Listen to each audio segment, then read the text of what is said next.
Myths describe giant serpents so huge, some swallow grown men whole. Today, one titanic snake brings the legends to life.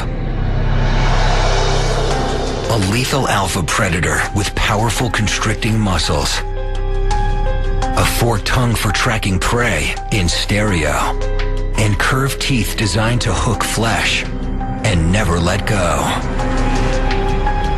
Meet one of the planet's largest reptile carnivores, the python. Some species of python stretch over 6 meters and weigh over 100 kilograms. The world record holder, a species known as a reticulated python, measured over 9.5 meters. Yet stories persist of even larger beasts. In Indonesia, in 2003, news of a record-breaking mega snake makes startling headlines. Locals claim to have captured a reticulated python, measuring 15 meters, weighing over 450 kilograms. When put under a measuring tape, the big reptile, named Fragrant Flower, actually clocks in at less than half its reported size. Still massive, yet it leaves many wondering, can a 15-meter python ever truly roam the earth? The answer may lie in a living trail of evidence. Python's predatory skill and unlimited growth, combined with increased prey and a warming climate, offers clues to their future size potential.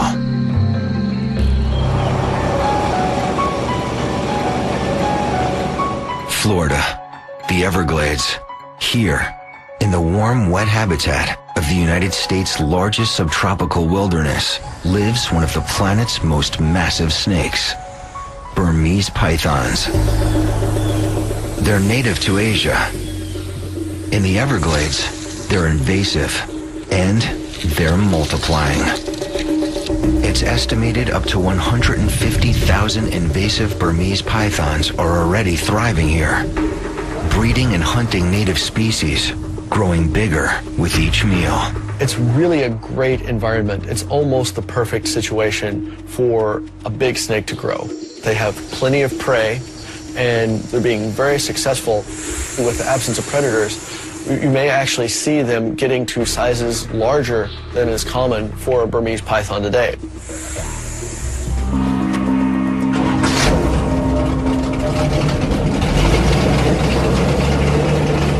Biologist Joe Wazalewski is on the front lines of the battle to halt their spread.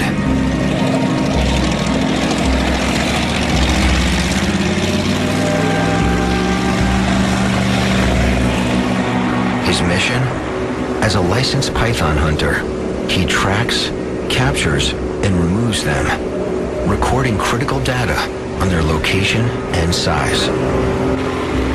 Today, with the help of Johnny Tigertail, a member of the local Miccosukee Indian tribe and a park wildlife expert,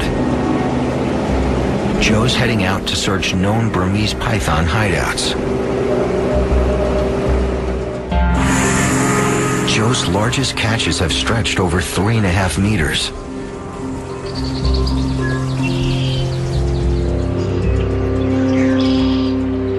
Yet at these sizes, pythons can weigh over 45 kilograms. Corralling them carries deadly risks.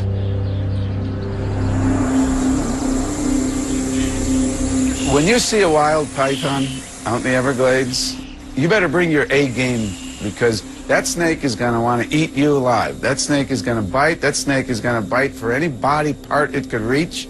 And naturally, the bigger the python, the higher they can get in biting you, and the more powerful they are, and the worse the bite could be.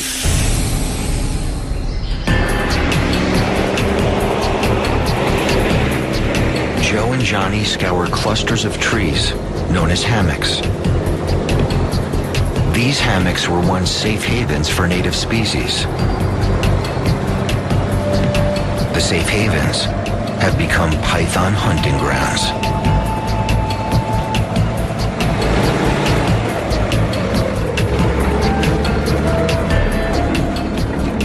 On a day like today, with the water being high, it wouldn't surprise me to see one up in the trees. That's right. That's where they've been spotted at. Okay. Just hanging right off the edge on these limbs. They also have been eating a lot of birds, and I'll bet the birds nest in there, too. Birds nesting in there, definitely. The fear is they could get into a colony and just wipe them out. And actually, I think I see some high ground over there, yeah? That's right. In there, I don't know, there's a couple of trails. They look interesting. Take a look at. On the hunt for hidden pythons, Joe enters the water, risking an alligator snapping jaws or a python strike. Something just went in here. The further in he wades, the harder it is to get out in a hurry. Right here. Could have been a snake.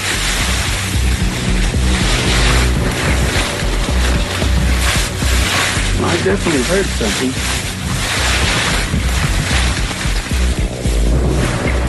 The vegetation's too thick to push further.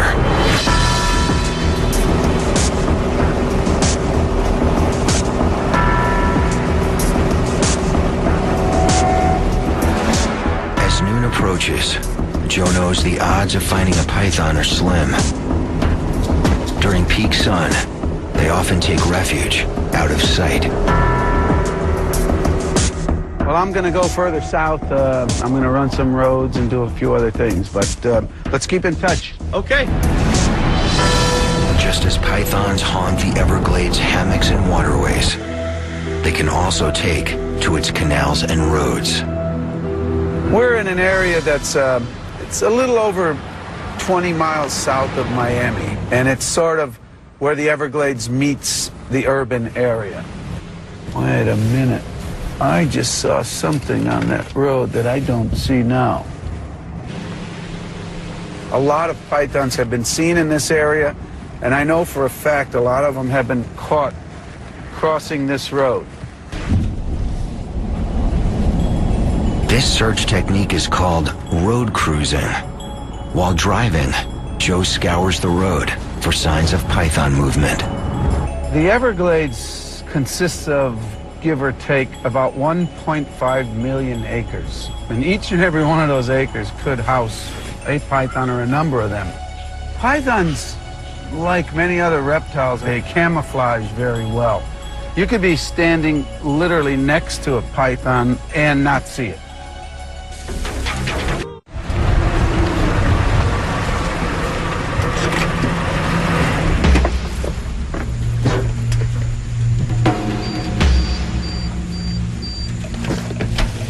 Joe pulls over and scans the roadside.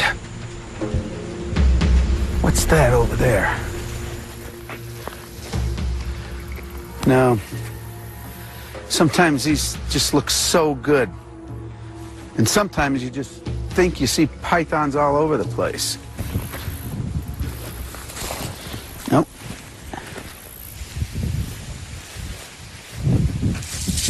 There's one!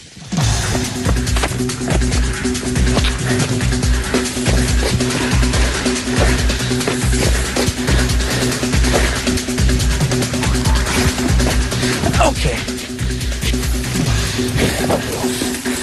And it's faster than you think.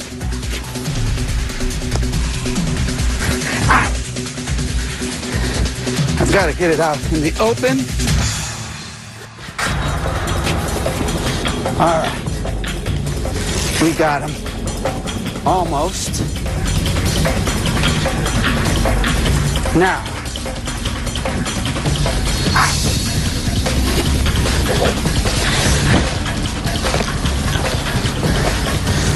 Whew. Come on, baby. There we go. I got him. Wow. I need a breath. Hold on a minute. I'm all excited. It's not every day you catch about an 8-9 foot python on the road.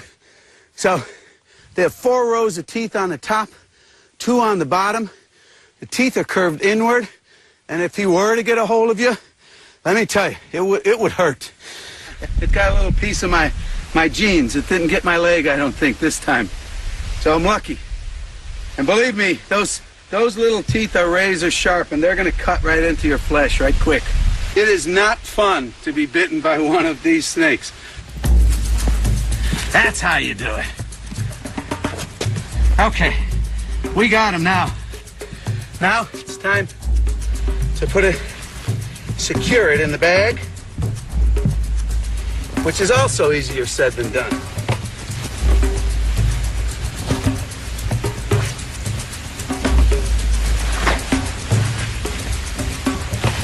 This is the best, most humane way to transport reptiles. They could breathe in and out with no problem. It's dark, so it's less stressful for snakes to be in these sacks. So, one python down.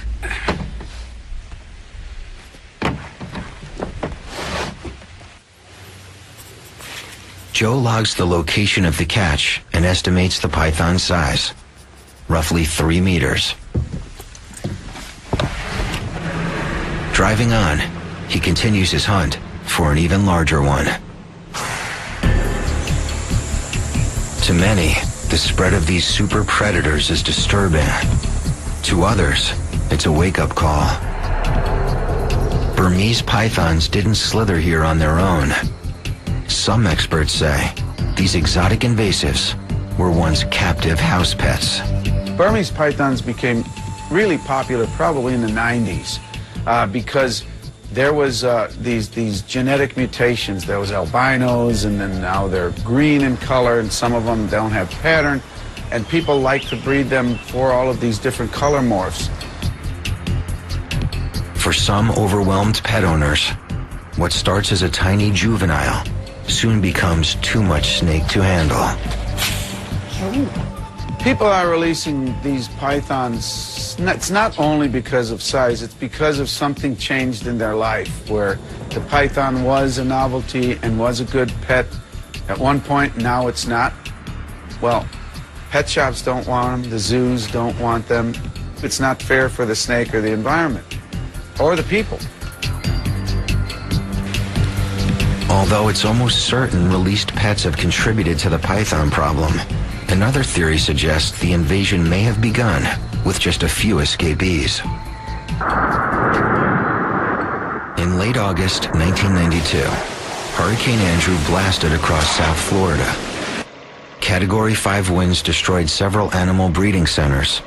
Countless exotic species escaped, including Burmese pythons. Once turned loose, they quickly turn feral and head out on the hunt for food. Most stalk the Everglades, feasting on wild species, but some may be living near residential areas, close enough to hunt the suburbs' most vulnerable prey. They have been known to take domestic animals, dogs, cats, chickens, those sort of animals, so there's a more readily available prey for them in those areas. It's rare, but sometimes pythons also take humans. In July 2009, in Oxford, Florida, one tragic attack reveals even a pet python's powerful instinct to feed. Inside this modest suburban home, as a 2-year-old child sleeps, the family's Burmese python escapes from its cage. The 2.5-meter snake slithers into the baby's crib, wrapping its body around her. It suffocates the young girl to death. Okay, and what's the problem? Tell me exactly what happened. Our snake, we have a Burmese python, and she's about 12 foot long. She got out of the cage last night and got into the baby's crib and strangled her to death.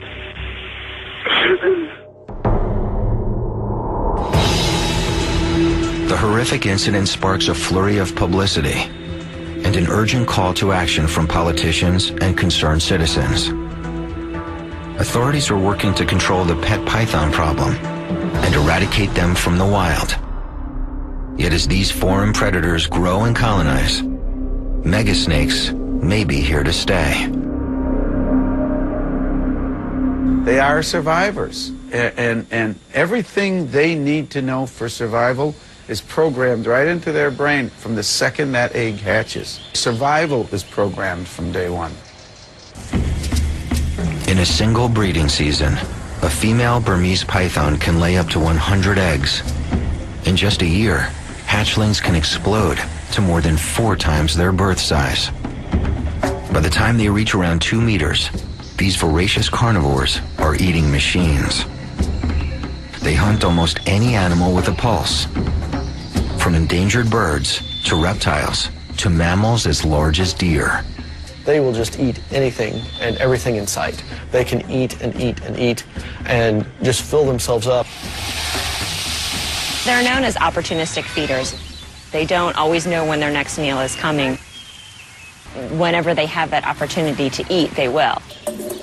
It's another clue to their future size potential. The more they eat, the bigger they get. An expert hunting skill helps them feed and grow to even greater sizes. Pythons are ambush predators. Their most productive hunting technique is to sit and wait. Hidden by camouflage, when prey nears, they strike without warning. The strategy relies on stealth, surprise, and a trio of detection traits, starting with skin and muscles that work like seismographs. They sense vibrations, and a potential prey animal walking down this path will wake this thing up instantly, and when that animal comes close enough to that snake, they lash out and strike so fast with such a force. You could film it all day long, but you have to roll that back in slow motion to catch the actual feat of the snake grabbing it.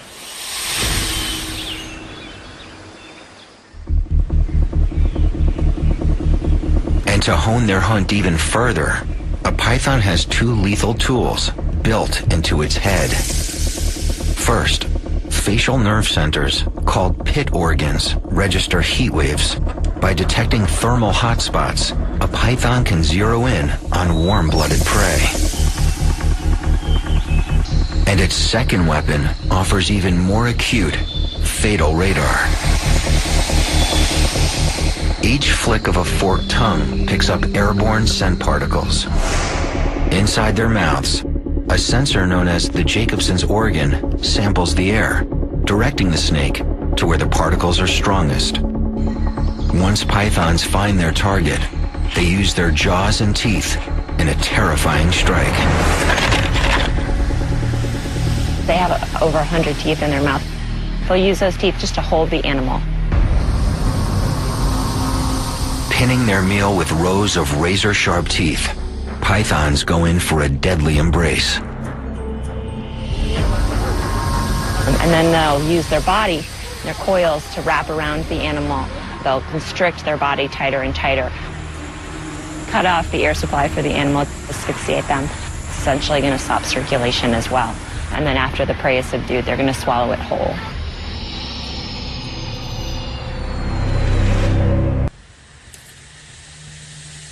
The odds of a python attacking a human are slim. People often pose more of a threat to pythons than pythons do to people. But when a massive python does attack, there may be no escaping its lethal grasp. Once their target is dead, pythons are designed to devour. One of the remarkable adaptations about pythons is their hinged jaw, which makes it possible for them to swallow large food items. Snakes don't chew their food, they have to swallow their prey whole. Their upper and lower jaws connect by elastic ligaments, allowing their mouths to open 180 degrees.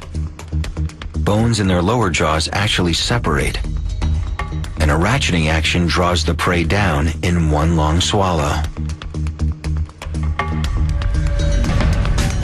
So this python can swallow something literally 3 times the diameter of its body. Then once most of the animal's body is inside, it uses this muscle to contract it and push it right to its stomach, where all the action takes place in terms of digestion.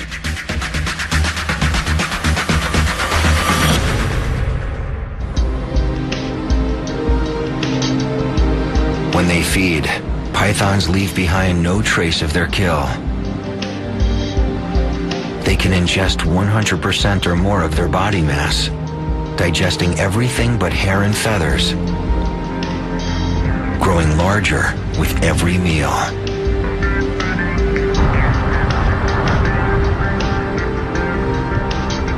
Back on the abandoned roads at the edge of Everglades National Park, Joe is on the hunt for invasive Burmese pythons.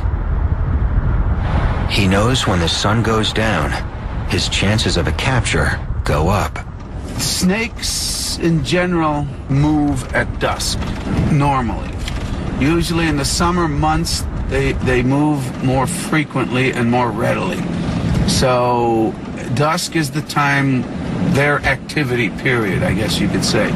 And if they're going, in this case, east to west, they're going to cross this road. The road keeps the heat, and the snakes find that they like that warmth, and they really soak it up. As he cruises, Joe keeps his eyes peeled. He can only guess what size beast he'll find in his headlights. Oh yeah, baby, we're gonna see him.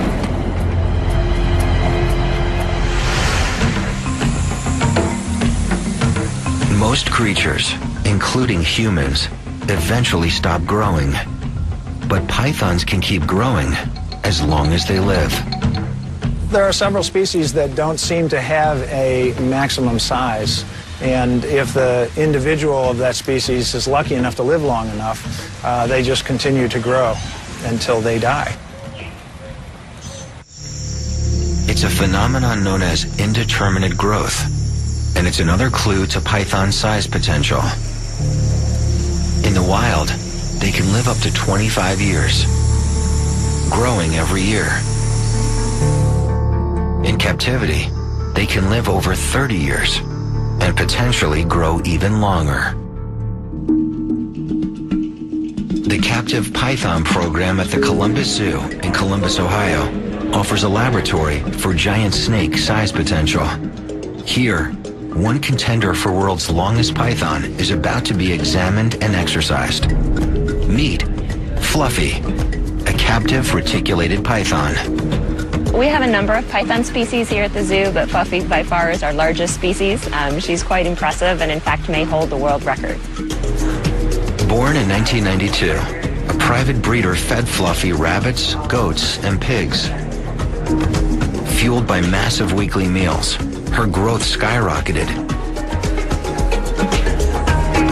By the time she was 10, she was as long as a truck and as thick as a telephone pole. Her length of record at the time she came to us was 24 feet. She's about as long as 3 basketball players standing on each other's shoulders. When Fluffy first came to the zoo in 2007, she was officially the world's longest captive python and weighed roughly 136 kilos. Zookeepers feared she was too heavy. Now, to maintain proper weight, Fluffy's fed a carefully monitored diet. We feed Fluffy about every 21 days. The thing we need to watch out for is besides putting that food into growth, they also put it into fat. We need to be careful that they don't get overweight and out of condition. Because they're opportunistic feeders, they will eat whenever given the opportunity. If you keep feeding a snake with slow growth rate, you're just going to end up with a fat snake. To stay healthy, pythons like Fluffy also require optimum humidity and temperature. In a captive situation, it's important to give them a gradient, anywhere from the high 70s into the 90s. One of the ways that snakes regulate their metabolism is by moving into hotter or colder areas. For instance, if they had a food prey they wanted to digest, they'll seek out a place where they're optimum temperature so that they can get that done. When it comes time to feed powerful constrictors like pythons, zoo staff is always cautious. One way they stay safe is by working with pythons' natural intelligence. Pythons are very intelligent animals. They do recognize individual keepers. They know and will respond differently to different keepers. We do have feeding cues that we do for different purposes when we're working with Fluffy. If we're going to be cleaning her exhibit, changing her water, her pool, that sort of thing, we try to do those mainly in the morning. She's used to those activities occurring at a certain time of day. And then, in the afternoon is generally when we try to feed her. Yet even with a python's intelligence, there's always the potential for a surprise strike. We are very aware of the fact that she's not a pet, she's not a domestic animal, she's still a wild animal. So we always have a great amount of respect when we're dealing with her. We have to be very deliberate and slow in our movements and our motions with her. Failing to take proper precautions can be deadly. In 1997, at Serpent Safari in Gurnee, Illinois, Reptile Zoo owner Lou Dodano enters a 7-meter-long python's cage. Trying to replace a light bulb, it nearly cost him his life. The large predator strikes, clamping onto his leg and coiling around his torso. The crushing pressure stops Lou's heart. Just in time, his colleague and an emergency medical team pull Lou free and resuscitate him.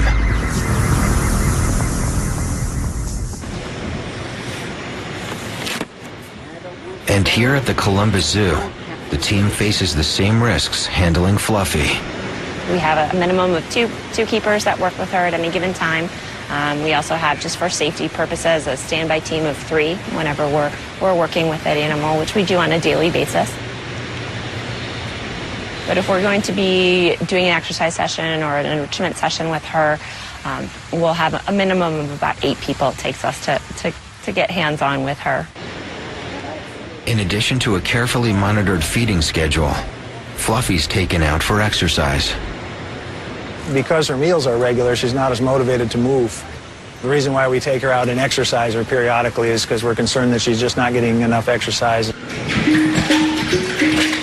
Fluffy's immense size makes moving her difficult.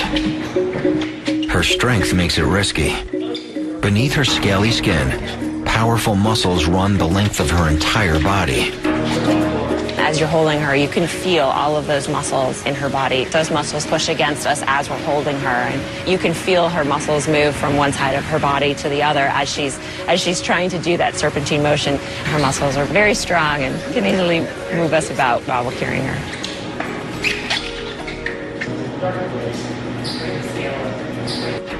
Here, the team weighs and measures her. What was it like? 99.4 kilograms. 99.4. Almost 100 kilograms. Next, using twine and a tape measure, the team tries to gauge her length. When we measure these guys, it's very difficult to get a very accurate measurement without anesthetizing the snake because they have such strong muscles and they're in constant motion. She's not just gonna sit there still for us.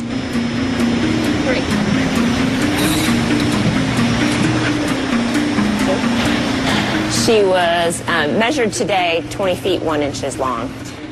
Before letting her loose, Dr. Barry gives Fluffy her annual physical exam. Most of the time, hopefully, a health check is just a visit to give a once-over to the animal and just make sure that we're not seeing any signs of disease, that the eyes are normal. Just sort of feel down the animal to see if we can detect anything, any abnormal bumps, the quality of the skin, etc. Good shape. Finally, the team releases Fluffy in the zoo's elephant enclosure. It's a large space, she can move around. It also provides an opportunity for enrichment. There's novel smells. Obviously, you can imagine an elephant smell is not something she's exposed to every day, so it gives her something to explore. The more exercise we can get her, the better. It's good for her, it's good for her heart, just like it's good for our heart to get out and exercise. At just 18 years old, Fluffy stretches over 6 meters. In captivity, she can continue growing for 10 or more years and ultimately shatter the record for python size. For now, zoo staff can only guess how big she can get.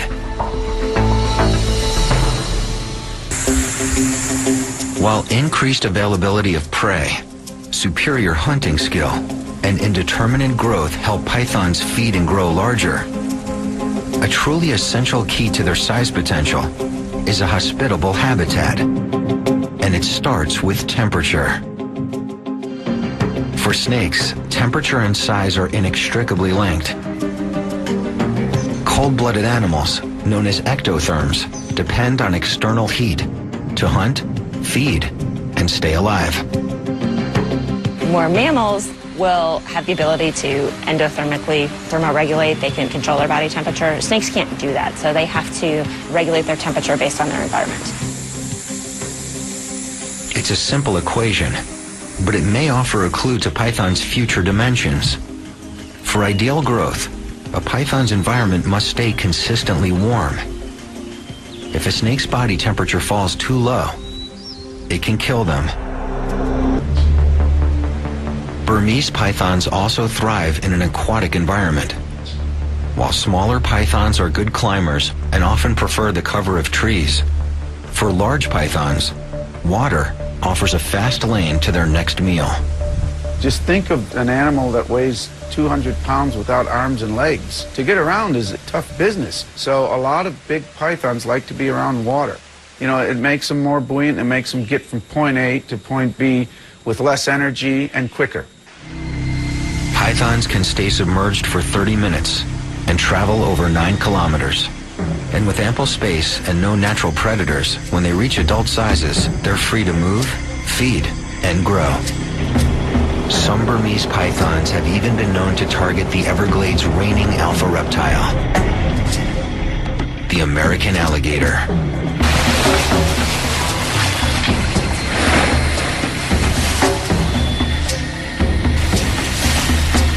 As this footage reveals, gators may be the only beast big enough to fight off a python strike.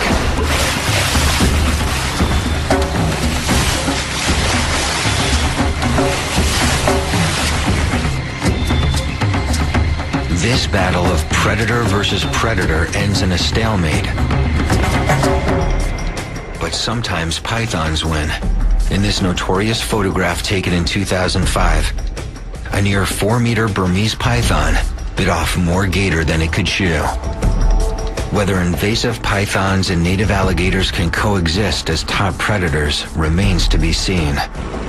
For now, for cold-blooded snakes like pythons, the Everglades swamps, marshes, and canals may be a newfound paradise. It offers another clue to their future size potential. In an aquatic habitat with no natural predators as adults and warm temperatures, these former pets may grow larger than any Burmese pythons ever seen.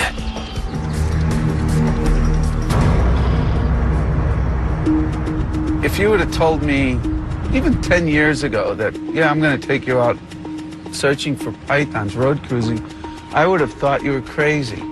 And here I am, you know, believe me, to see a 12-foot snake stretch across this road is just the most amazing thing you're ever going to see. And one night on the Tamiami Trail, I caught 100 snakes in one night. I'm starting to see stuff.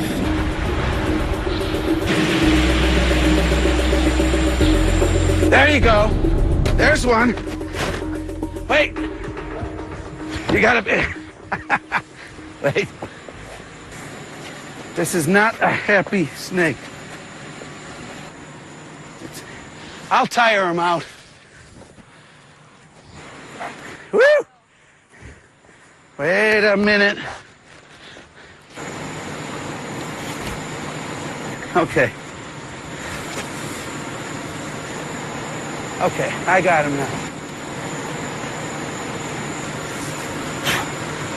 There we go. I got him. Okay. That's about 7 or 8 feet long. Wait. Okay. Woo! Let me get my sack. Wow. So yeah, this is a wild Burmese python. And you can see the teeth are curved inward. You don't want this guy to bite you. Okay, let me just So, just as we figured, the timing was perfect. I'm in the right spot at the right time. Snake was there. Next, I have to take a GPS reading of the location for our records. Every python we catch, we get a we get the GPS coordinates, and we're sort of mapping where each and every one was captured. The animal is documented. The animal is secured. Skies are clear. And I believe that's closer to the 8-foot range, although I have caught them over 13 feet. And if that one were to bite, it would hurt you. So it didn't, though, so we're good.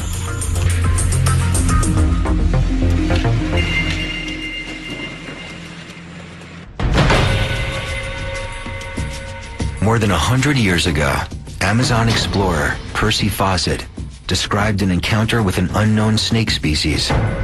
He claimed the beast was close to 19 meters long. Modern stories persist of monster-sized snake giants. Yet without evidence, the tales have remained the stuff of legend. Until now. In 2009, news reports reveal, in a coal mine in Cerrejón, Colombia, an international team of scientists dig up a cache of giant fossils no one has ever seen. The prehistoric remains belong to the most massive snake ever to roam the earth. They name it Titanoboa.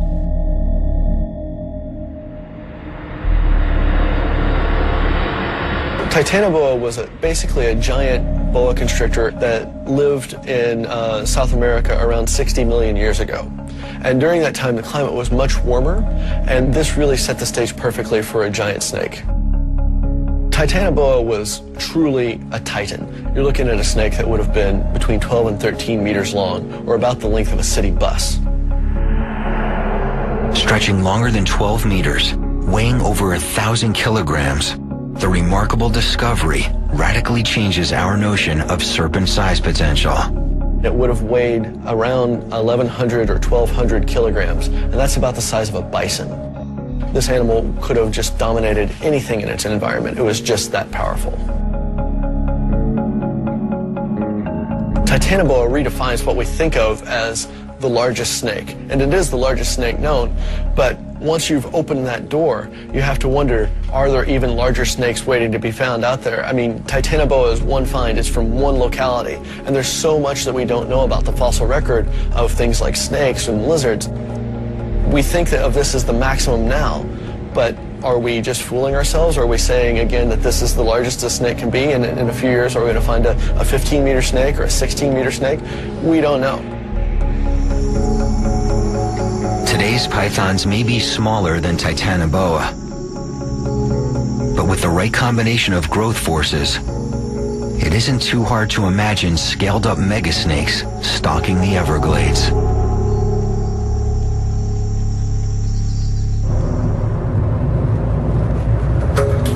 I'm in Gainesville, Florida, where the University of Florida and the Florida State Museum is located. And at the Florida State Museum is where these pythons wind up once they're euthanized. In the field, we just collect some basic biometric data, some lengths and weights. In Gainesville, all the real work will be done. Days after his python hunt, biologist Joe Wazalewski is on his way to meet herpetologist Dr. Kenneth Crisco. Together, they'll conduct a necropsy, the invasive snake version of an autopsy. Burmese pythons are apex predators. They're predators that get to be a huge size. When a Burmese python is about 6 feet in length, they're literal eating machines. They want to eat and grow and reproduce quickly. The only way for them to do it is to consume every animal they can find, and that's pretty much what they're doing in the Everglades. We're finding birds in their stomachs, we're finding rats, mice, endangered species. In one Burmese python that was about 6 feet in length, there were 14 rats just lined up one after another. So we know when they get to this certain size, they need to grow fast, and they do that by consuming everything in sight.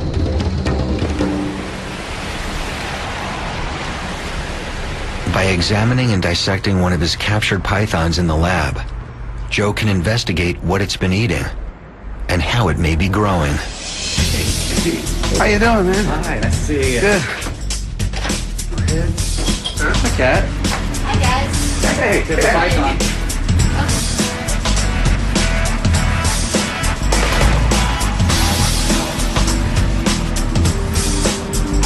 That's a Burmese python. Beautiful snake. It's not bad at all. No. Helped by Dr. Crisco's lab assistant, the team lays out the python. Let's get a snout vent on this animal first. Measuring the snake reveals its size class and estimated age. So we have 220 centimeters snout vent length. It's about approximately a little over 7 feet. And how big is the tail? So it's about 33 centimeters for the tail. So it's another foot. So it's a little over 8 feet total length. Nice little snake. This 2.4 meter specimen is a subadult, just old enough and big enough to be reproductive. What we'll do is we'll go ahead and start the incision right here, right down the ventral scales. And what we're going to do here is we're going to open it up and we're going to look at and examine its diet contents. For a Burmese python to grow from hatchling all the way through, adulthood into as large as it can get, it would have to consume probably hundreds, if not thousands, of individual prey items. So we got a lot of fat bodies right here for a nice small subadult animal. It's pretty healthy. Here's the liver right here. And then underneath that is the spongy material, which is the lung. And then, of course, this is surrounded by hundreds of fat bodies.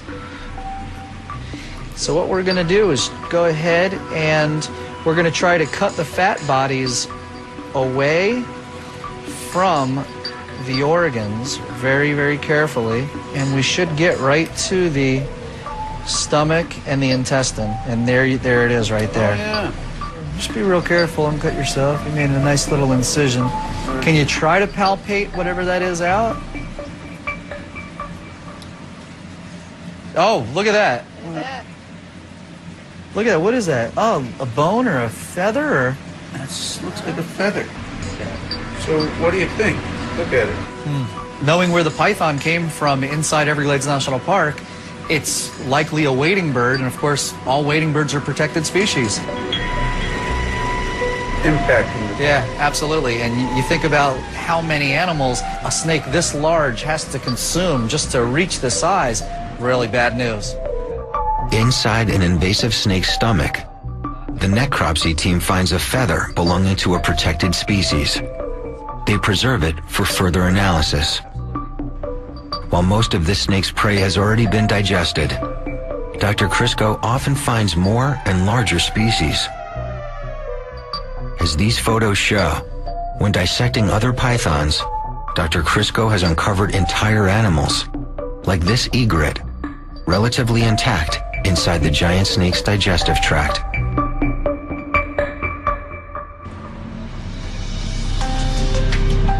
This time, once identified, the recovered feather will provide information about what the invasive snakes are eating and how they may be growing. It's more critical data to help authorities gauge the Burmese python threat and combat the invasion. The more scientists study these amazing predators and prehistoric giants like Titanoboa, the more clues they uncover to the ultimate snake size potential. If supersized constrictors once roamed the earth, can a future snake giant someday return? How big can it get?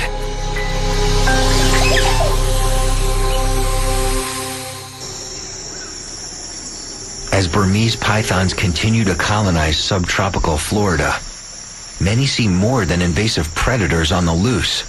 they see a future behemoth. It wouldn't be too outlandish to imagine a 10-meter Burmese python occurring in the Everglades. It's sort of like the perfect storm, the Everglades and Burmese pythons. Yet what would it take to turn today's Everglades python into a mega snake of even larger size? Giant snakes today growing to even larger, even more gigantic size would have everything to do with their environment and time. For a snake to be really large, they would need optimal temperatures. We're talking about 80s to 90s range. You make prey items big, you make them plentiful, and you put the animal in a very warm environment. A warming planet, large plentiful prey, superior hunting skill, indeterminate growth in a hospitable habitat with a perfect storm of growth forces. A legendary snakezilla may literally inherit the earth. There is a chance that in the future there will be some giant pythons in the Everglades. Some wonder if a Goliath snake isn't already out there. You know, this world now is a smaller place than it was 100 years ago. Most of it is explored, but not all of it. And I've even been to a few places where civilized man doesn't tread very often. So there could be that huge giant python out there somewhere. So, how big can it get?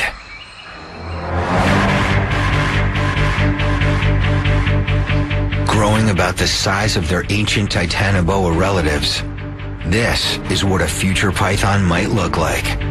A slithering beast as long as a school bus, stretching close to 13 meters and weighing over 1,100 kilos. With a back rising to hip height, a body wider